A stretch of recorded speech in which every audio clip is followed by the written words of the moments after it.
채우십니다라는 제목으로 말씀 전하도록 하겠습니다. 얼마 전에 며칠 전이었던 것 같습니다.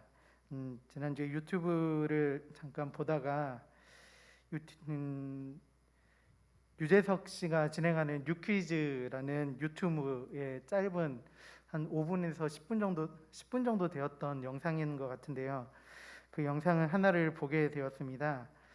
그 영상의 주인공은 세계 분쟁 지역에서 다큐멘터리를 찍으시고 있는 김영미 PD라는 분이 나와서 같이 인터뷰를 나누고 이야기를 나누는 내용이었습니다.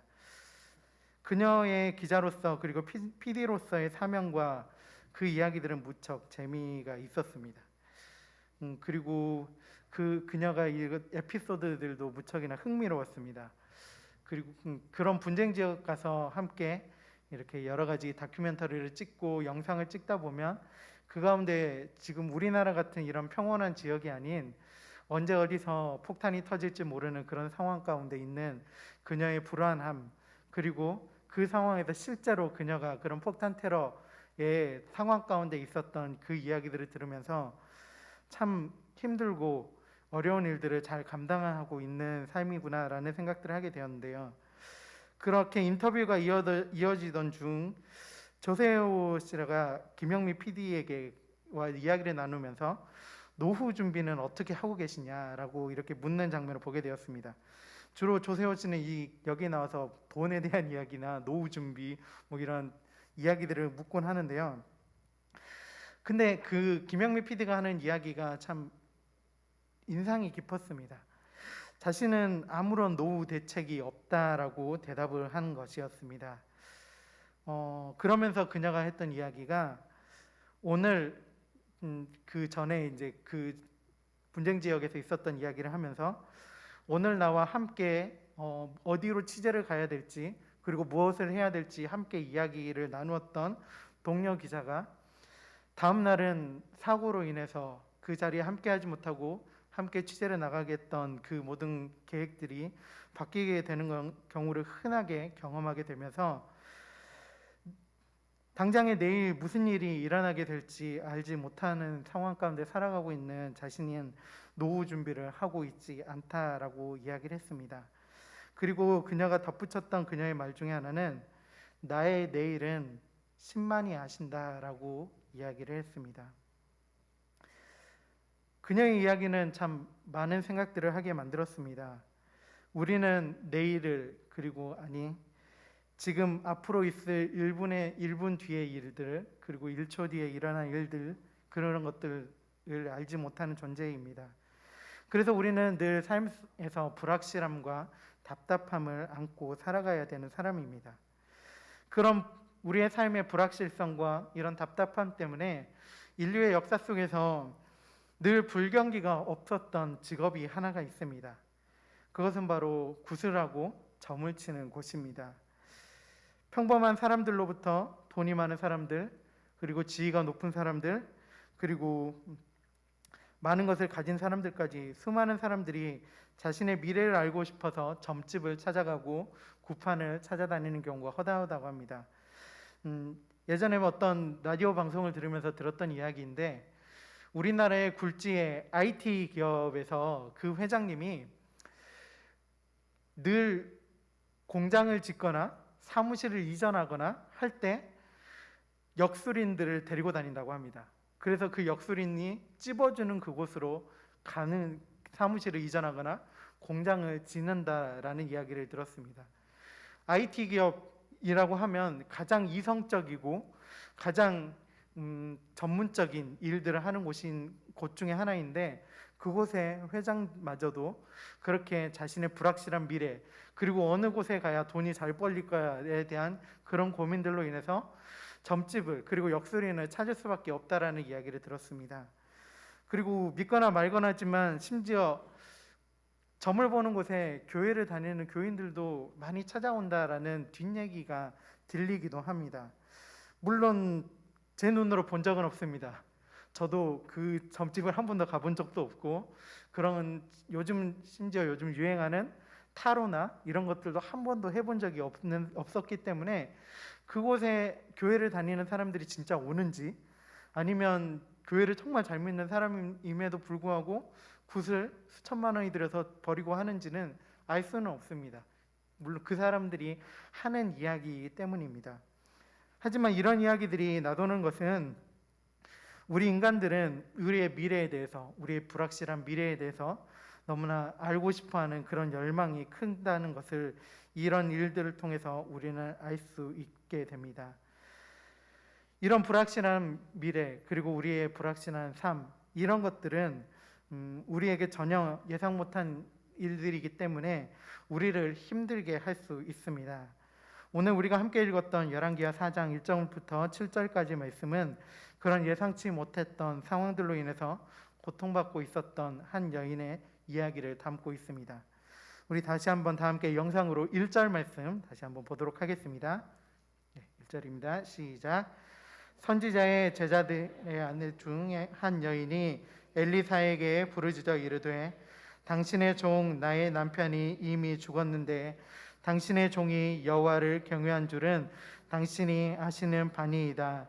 이제 빚준 사람이 와서 나의 두 아이를 데려가 그의 종을 삼고자 하나이다 하니. 오늘 1절에서는 방금도 말씀드렸듯이 공경에 처한 한 여인의 이야기가 나옵니다. 그리고 그녀는 자신의 구체적인 사정을 이야기하며 도움을 구하고 있습니다. 그녀의 남편은 또한 선지자의 제자라고 이야기하고 있습니다. 그들의 삶이 어떠했기에, 그녀에게 어떤 일이 일어났기에 그녀는 도움을 구하고 있는 것일까요? 이 엘리사가 살았던 이 시대, 그리고 엘리사와 엘리사의 스승이신 엘리야가 살았던 이 시대는 선지자와 그를 따르는 수많은 사람들이 공동체를 이루며 살아가고 있었다라고 합니다. 그런데 당시에 이 공동체의 삶, 선지자들과 선지자의 제자들, 그리고 그의 가족들의 삶은 무척이나 어렵고 힘들었다라고 합니다. 그것도 그럴 것이 엘리사와 엘리야의 시대의 왕들은 악한 왕들이었습니다. 그래서 그 악한 왕들은 포악했고 우상을 숭배하는 사람들이었습니다. 하나님의 사람이었던, 그리고 하나님의 말씀을 전했던 엘리야와 엘리사는 그로 인해서 그 시대의 왕들로부터 극심한 박해를 받아야만 했습니다. 그리고 그 박해는 육체적인 박해뿐만 아니라 생활고의 박해로 찾아와야 했습니다. 그들에게 전해져야 될 돈이나 이런 물품들이 전해지지 못하고 그들은 엄청난 생활고를 견디며 살아야만 했습니다. 그리고 그 당시에 선지자와 그의 제자들, 그리고 제자들의 가족들은 공동체 생활을 영위했다라고 합니다. 그 1절에서 오늘 엘리사에게 부르짖는 여인을 이렇게 이야기하고 있는데요. 선지자의 제자들의 아내 중에 한 여인이라고 이야기하고 있습니다. 선지자의 제자들, 그 공동체를 이루고 있었던 그 제자들 중에 한 사람의 부인이 오늘 그 힘들고 어려운 상황 속에서 엘리사를 향해 부르짖고 있습니다. 여러 가지 박해와 어려운 상황으로 인해서 경제적인 어려움을 겪고 있는 그 공동체, 그리고 생활의 어려움을 겪고 있는 그 공동체 가운데서 이 여인은 한 가지 더 어려운 상황에 놓여 있었습니다. 그것은 그녀의 남편, 선지자의 제자였던 그녀의 남편이 성경에서는 정확하게 적고 있지 않는 어떤 이유로 인해서 죽었기 때문입니다. 경제적인 어려움과 가족의 생계를 책임지었던 한 사람의 죽음, 그것은 그녀에게 있어서 무척이나 힘든 일이었을 겁니다. 그리고 그런 상황들은 그녀 또한 알지 못했고 예상하지 못했던 그런 일들이었을 겁니다.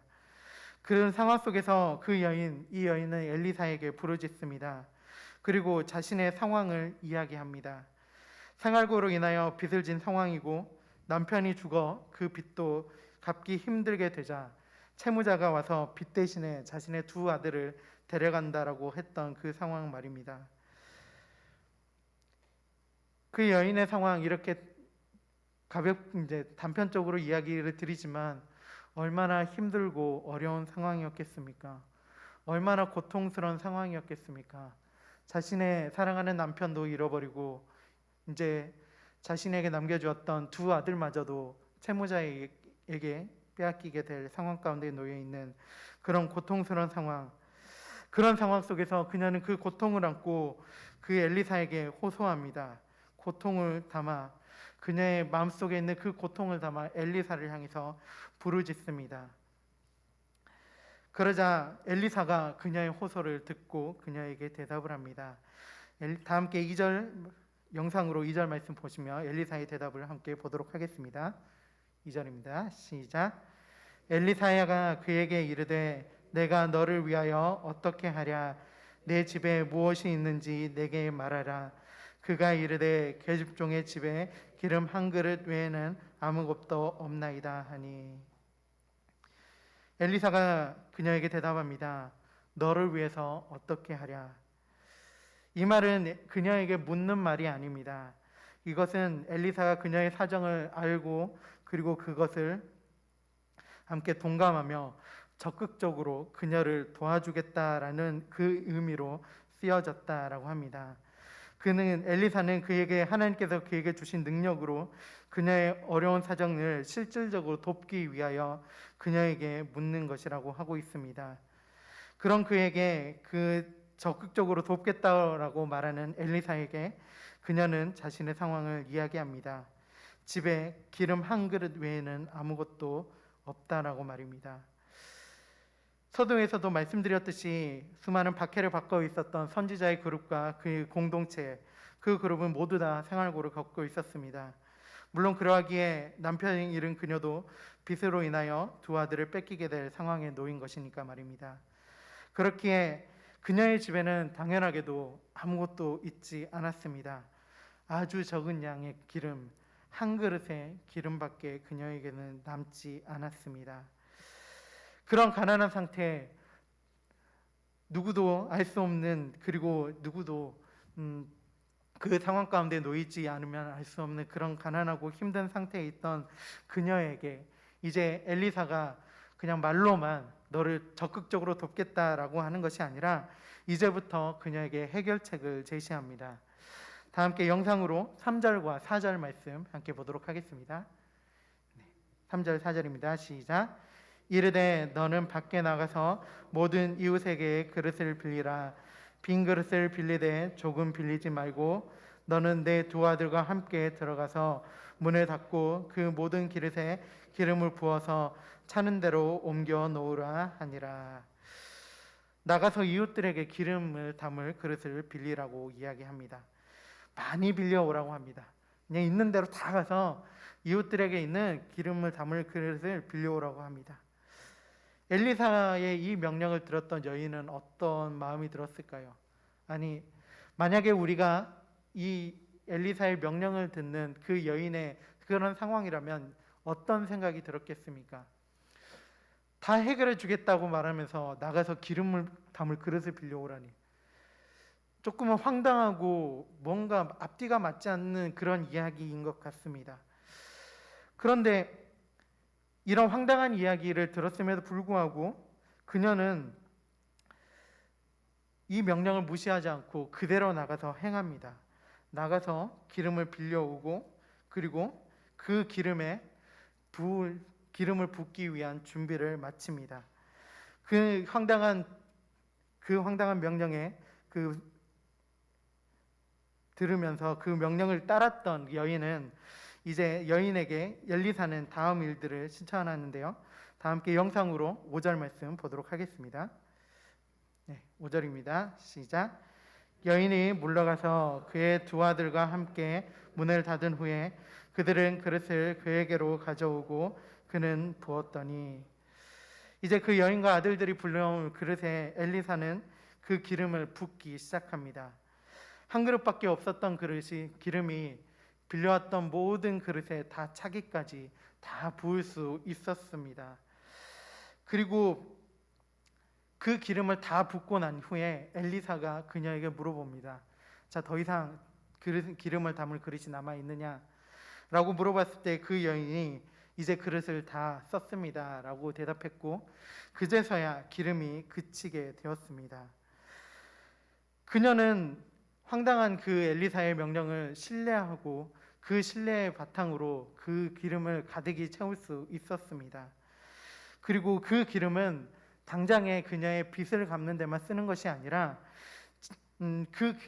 빚을 갚을 뿐만 아니라 다가오는 그녀의 삶도 해결할 수 있을 만큼 채우는 것을 그녀는 경험하게 되었습니다. 여러분, 이것이 하나님께서 우리를 향한 채우시는 모습입니다. 우리의 삶 속에 아무것도 없을 수 있습니다.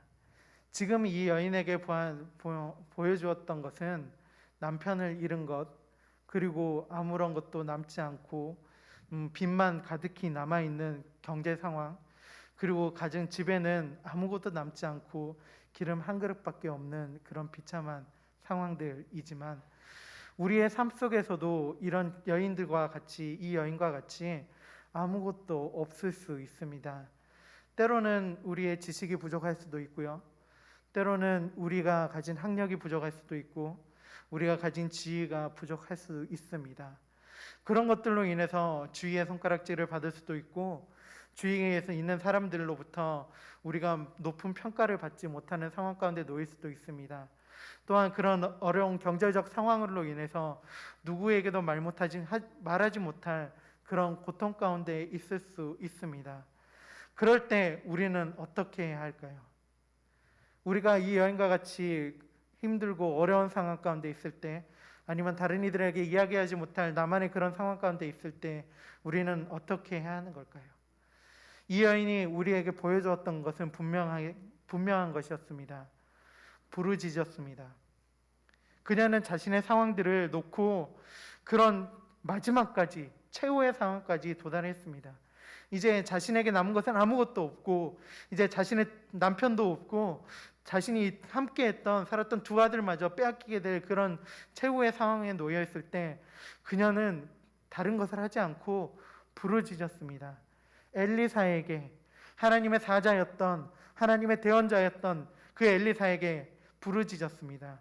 자신의 상황들을 이야기했습니다. 내가 이런 상황에 놓여 있습니다.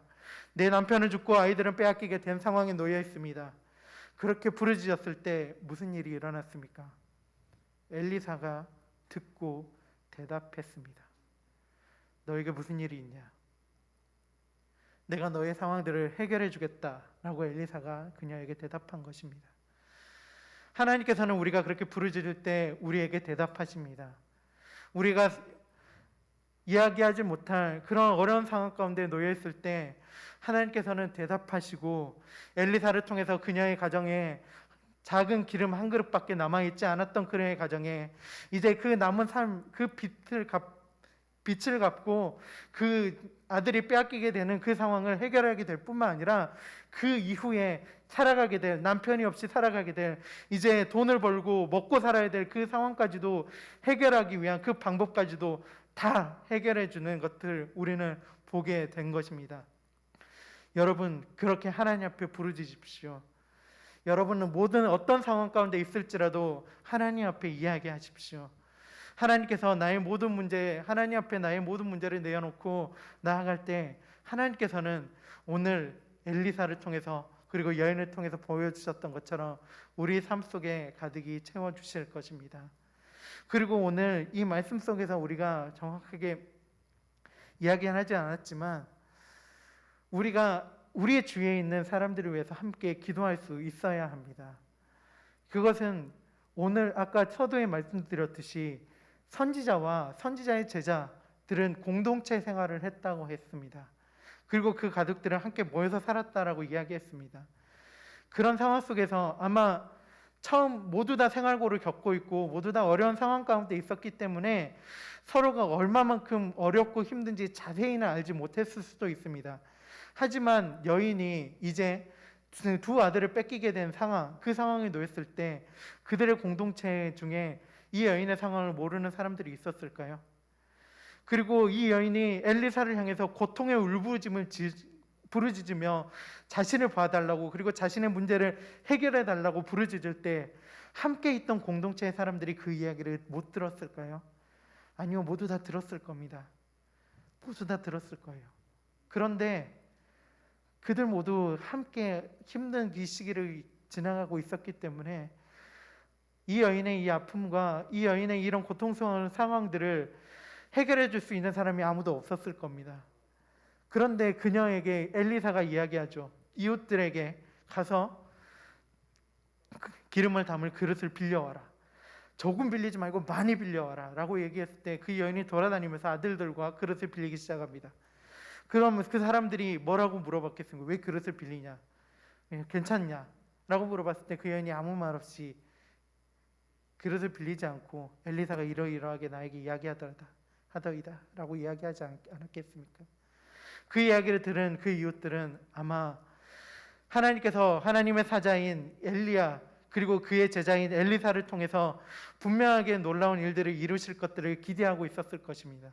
그리고 그녀를 위해서 함께 기도했을지도 모릅니다. 그들이 그렇게 함께 기도하고 했을 때 엘리사를 통해서 하나님께서는 이 여인에게 채우셨습니다. 그리고 그들은 아마 이 상황을 같이 함께 바라보며 이 여인에게 행하신 하나님, 이 여인의 아픔들을 들으시고 이 여인의 부족한 모든 것들을 채우셨던 그 하나님을 함께 바라보며 자신들에게도 반드시 그 어려운 상황 가운데 놓여 있을 때, 고통스러운 상황 속에서 부르짖었을 때 채우시는 하나님께서 계시다라는 것을 함께 바라보았을 것입니다. 그것은 지금 이 시대를 살아가는 우리에게도 마찬가지입니다. 하나님께서는 반드시 채우십니다.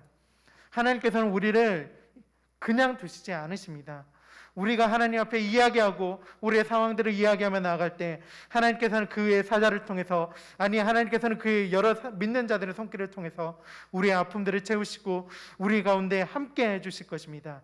그리고 함께 그 공동체 안에서 서로가 함께 기도하며 나아갈 때 그 기도를 통해서 하나님께서는 놀라운 역사들을 함께 이루어가 주실 것입니다.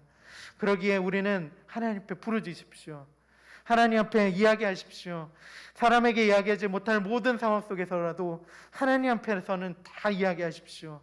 여러분 앞에 있는, 여러분 속에 있는 가장 내밀하고 은밀하고 그리고 말하지 못할 그 모든 것까지도 하나님 앞에 이야기할 때, 오늘 여인이 엘리사에게 부르짖었을 때 응답함을 얻었고 채우심을 얻었던 것처럼 하나님께서는 반드시 우리의 삶 속에 채워 주실 것입니다. 그 채우시는 하나님만을 바라보며 그 채우시는 하나님을 향해서 한 걸음 한 걸음 걸어 나가며 기도의 삶을 끊이지 않고 부르짖는 삶을 끊이지 않는, 그리고 그것을 통해 채우심을 경험하는 우리 모든 장수교회 성도님들이 다 되시기를 바랍니다.